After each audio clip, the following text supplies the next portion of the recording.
Last couple times we talked about some of the what I call the inner dimensions of music, especially jazz music. We talked about melody, phrase structure a little bit, but we also talked about harmonic rhythm.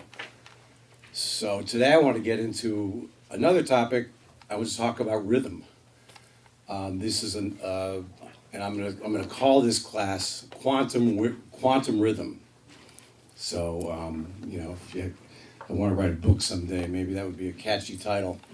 Um, if you look at what I call parsing jazz music as a listener, when you parse language, you're putting things together. You're putting verbs in your head in front of nouns, and seeing how things line up. When you talk about parsing music, especially jazz, we're parsing and we're thinking about so many different inner layers going on at the same time. We've got the phrase structure, we've got the song structure, maybe, we've got melody, phrase length, we've got the way phrases move together, we've got the inner, more smaller dimensions which work together, like, for example, how a bar is put together, the kind of swing feel, the bass groove. These are all things that are going on that, as jazz composers and listeners, we understand immediately when we hear it.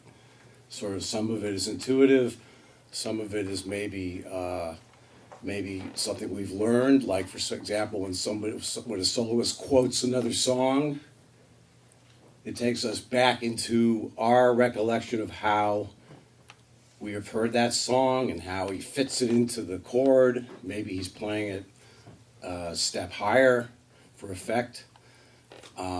So we're hearing that. We're hearing all our impressions of that tune and how it fits.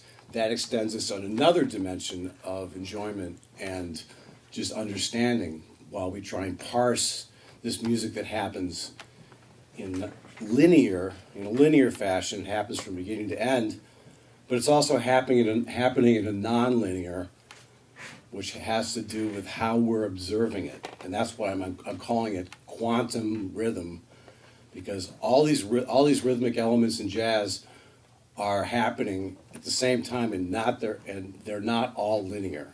There are many non-linear elements of rhythm that I think that it's good for a composer maybe to geek out and maybe try and, this is kind of reinventing the wheel.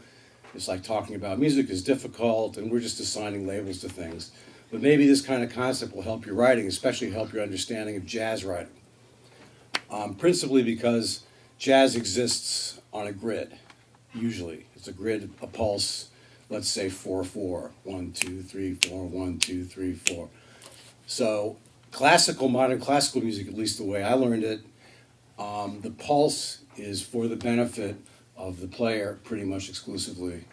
The music happens sort of externally, and the pulse, whether it's from a conductor or from the band feeling it together, is for basically the performance, a lot of times of complicated rhythms or music that is non phrase oriented. In jazz, we have the benefit of usually having a groove.